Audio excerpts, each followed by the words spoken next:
सुनो चाय। माँ बाबा वो आप लोग चलिए, मैं आती हूँ। जल्दी आना। हाँ।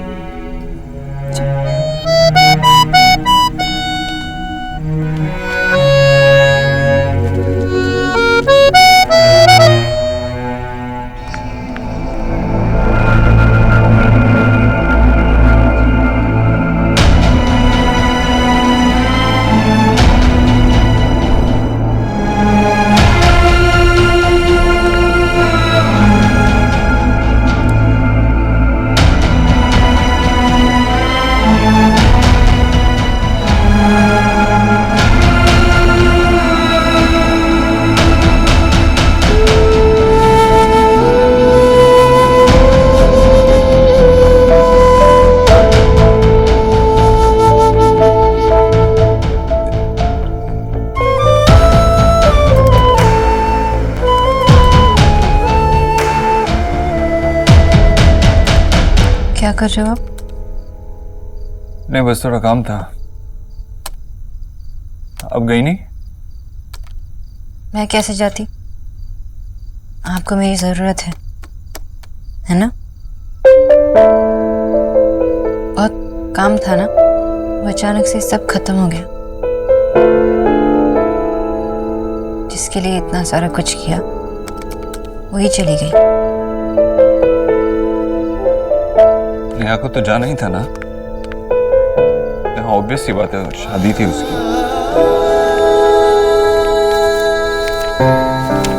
देव, मैं जानती हूँ कि आप अपनी फीलिंग्स शेयर नहीं करेंगे, अपनी रियल फीलिंग्स किसी के साथ शेयर नहीं करेंगे। लेकिन मैं इसलिए यहाँ पे आई हूँ ताकि मैं आपको बता सकूँ कि I am still your friend.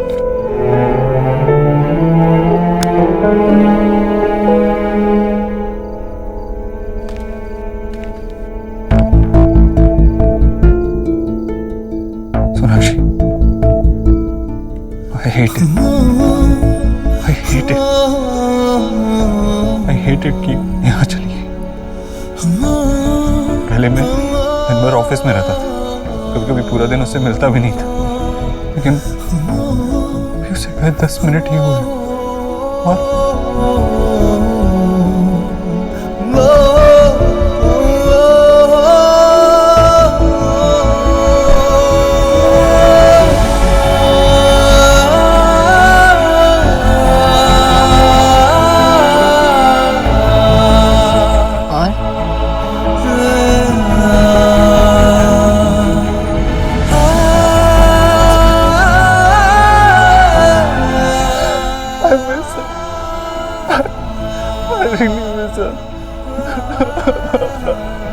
क्यों चली गई वो?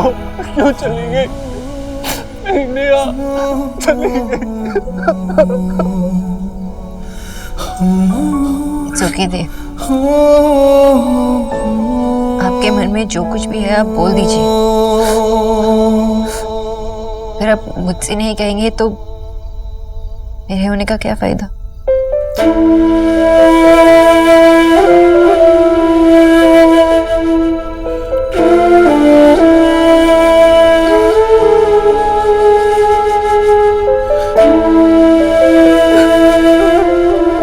मुझे लगता है कि फिर से बचपन की तरह मैंने उसके साथ ज्यादती कर दी, गलत कर दिया उसके साथ।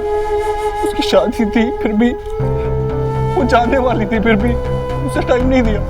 अपने आप को टाइम दिया, हमें टाइम दिया, लेकिन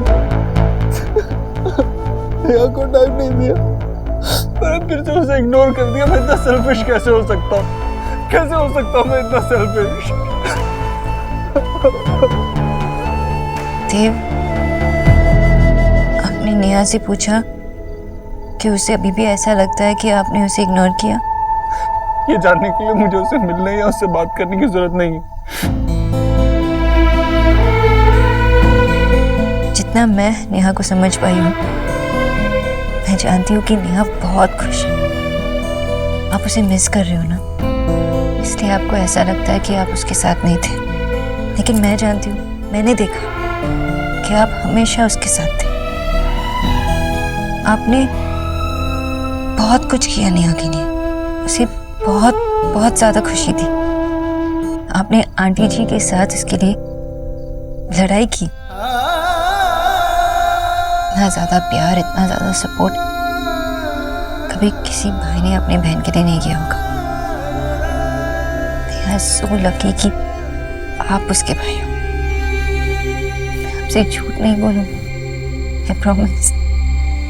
पर वो चली गई, अब मैं उससे रोज मिल नहीं पाऊँ।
आज से 3 महीने पहले कभी सोचा था कि तुम मेरे घर में मेरे इतने करीब होगी। It's a new beginning Neha. I know Ranveer. मेरे पास तुम्हें देने के लिए ज्यादा कुछ नहीं है,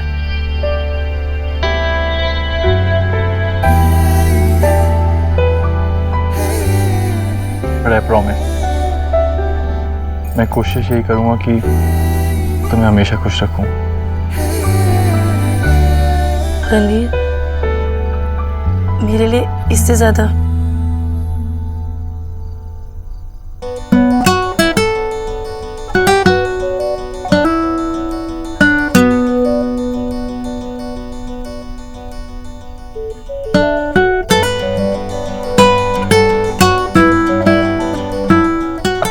मम्मी हमें डांट रही है। चाचा चुप, बिल्कुल चुप, शोर नहीं करना है। सोने दो उनको। चलो यहाँ से। मैं जाकर देखता हूँ। ओके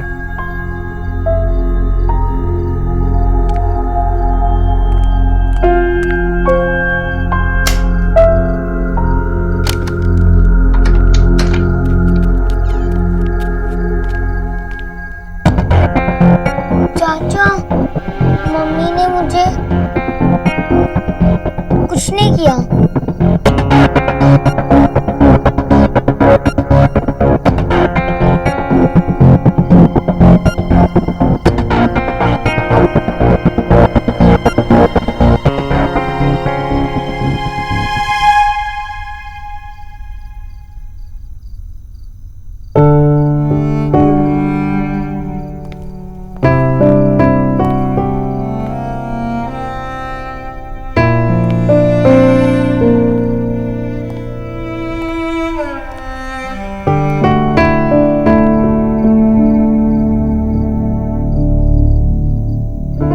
हिम्मत रख ईश्वरी,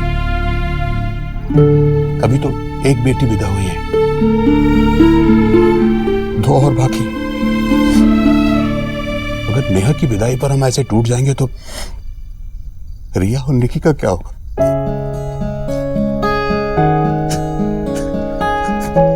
भैया, आप तो ऐसे ना रोइए भैया। क्यों भाई, नेहा तेरी अकेली की बेटी है? हाँ? चल, कन्यादान हो गया, व्रत खोलना है ना? चल नहीं है। अरे चुप कर। तेरी विदाई के वक्त मां को भी खिलाया था मैंने, जैसे आज तेरे लिए खाना लेकर आया हूं, और यही कहा था मां से कि ये दुनिया की रीत है, बेटी को दूसरे के घर जाना ही होता है। चल भैया, नहीं चाहिए। थोड़ा सा। और ये तो सोच कि तू नेहा से कभी भी मिल सकेगी, उसको अपने घर बुला सकेगी। इतनी हिम्मत वाली है तू ईश्वरी, इतनी कमजोर हो सकती है मेरी बहन भला? भी मत हो।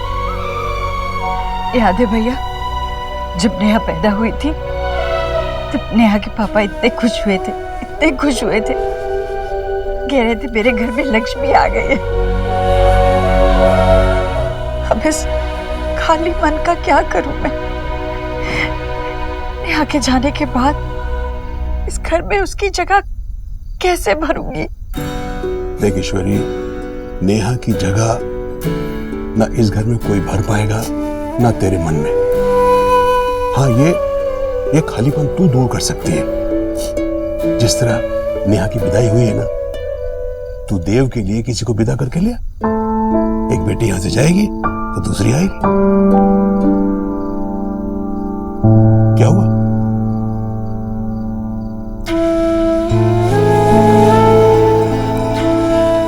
भैया,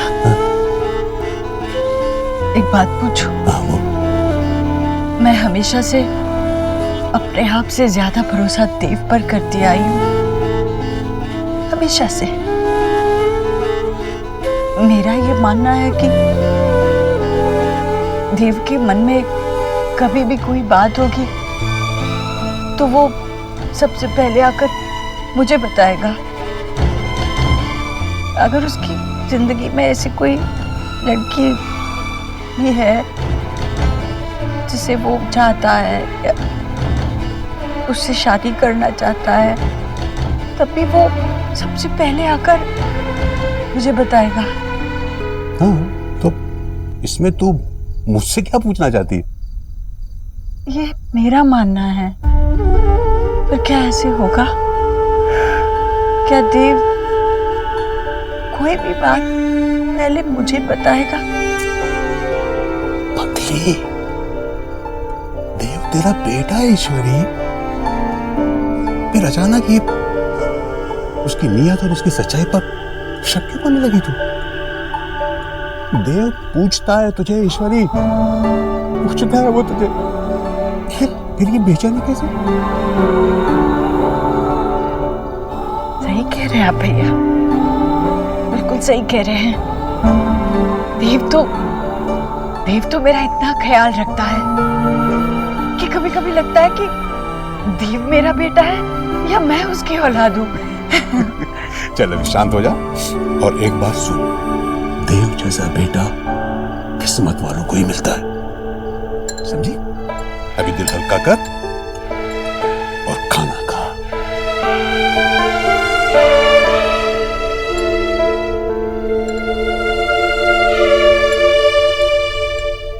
लड्डू बिट्टू, क्या बदतमीजी है ये?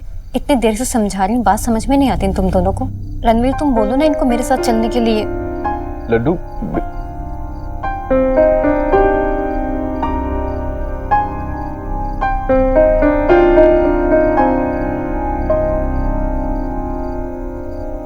भाभी, इन्हें यही सोने दीजिए, कोई बात नहीं। नेहा, मैं सच कह रही हूँ, जब से इनके पापा आए ना, ये दोनों इतना बिगड़ गए हैं। शरारत करते थे लेकिन कभी बदतमीजी नहीं करते थे। I am really sorry Neha. It's okay भाभी। चुप, बिल्कुल चुप। अगर अब की बार तुम दोनों की आवाज आई ना तो दोनों को बाहर पकड़ के लेके जाऊंगी। दिन भर के थके हुए हैं, 10-15 मिनट में सो जाएंगे।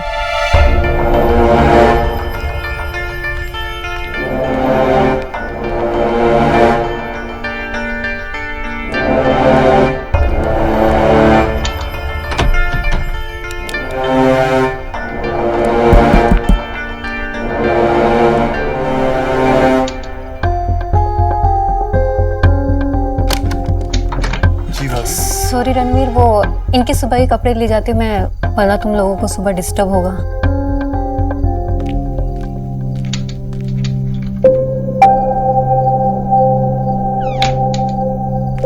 सॉरी।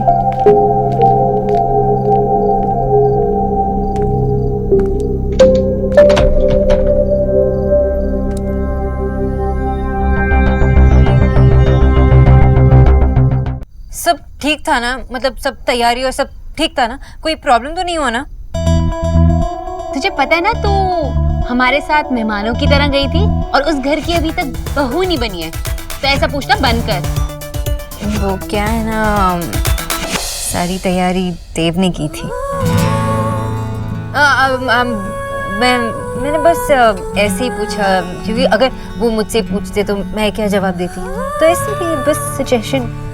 हाँ, देव कितने डैशिंग लग रहे थे ना, और देव जब शेरवानी पहनकर मेरे सामने आए ना, तो मेरे तो दिल की धड़कन रुक सी गई। जो ये देव है ना, ये बस बस बस, क्या है ये देव देव देव? चुप। एलिना, मैं तो कॉफी। थैंक यू माशी, मैं खुद ले लेती। हाँ, क्या हुआ? आप इतने सैड सैड क्यों घूम रहे हो? सोना, तू जब भी शादी करेगी ना, किसी कोलकाता के लड़के से मत करना, और अगर की भी तो उसे अपने प्यार के जाल में फंसा के दिल्ली शिफ्ट कर लेना। माशी, सोना कोई मछुआरा नहीं है जो वो किसी को अपने प्रेम के जाल में फंसा देगी।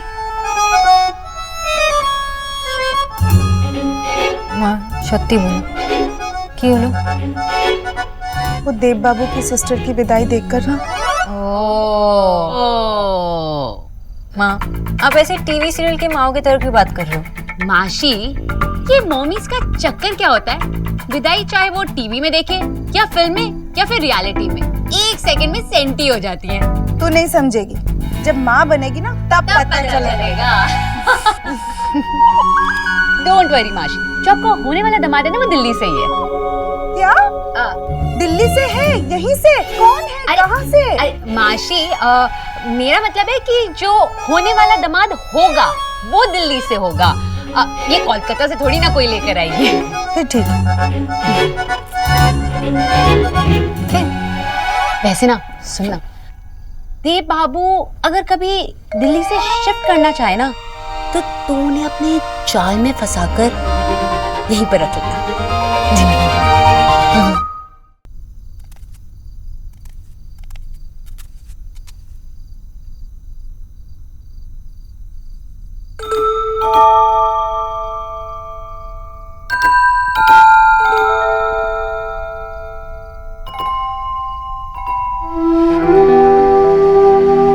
अकेले अकेले रोने का प्लान है क्या?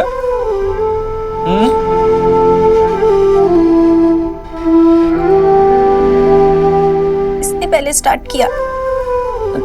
हाँ तो आप भी मानती है ना कि आप मुझे हर चीज में फॉलो करती है, इसलिए मैंने रोना शुरू किया, आपने मुझे फॉलो किया। Shut up. तो बस बैठो, जाओ।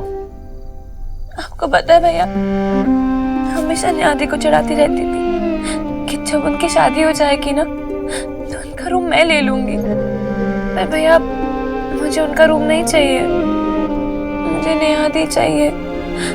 और अब मुझे रियलाइज हो रहा है कि उन्हें सब चढ़ाने में मजा आता था। नेहा के जाने से एक चीज बहुत अच्छी हुई है, आज हम उसे इतना मिस कर रहे हैं कि ये सारी आइसक्रीम खाने से हमें कोई नहीं रोक सकता। ओके, मैं खा लेता हूँ। यम्मी है। भैया आपको याद है आपका और नेहा दी का वो बर्फ के गोले वाला इंसिडेंट? कौन सा? जब हम छोटे थे ना, तो भैया हमारे लिए ना स्कूल से आकर कभी कभी बर्फ का गोला लाया करते थे। मेरे लिए तो कभी नहीं लाए। स्टूपिड, तू बहुत छोटी थी, खा भी नहीं सकती थी, तो जो भी लाना तो चाहिए था। अब मैं आगे कहूँ या नहीं, वो बर्फ के गोले वाला ना हमारे घर से थोड़ा दूर बैठा करता था, तो भैया दौड़कर उसके पास जाते और हमारे लिए गोला लाया करते।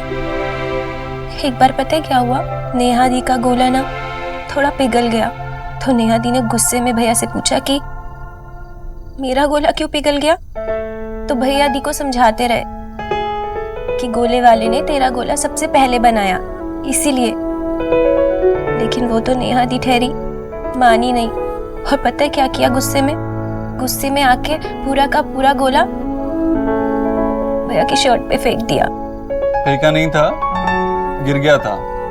आप तो उनकी साइड लोगे ना, गिरा नहीं था भैया, फेंका था।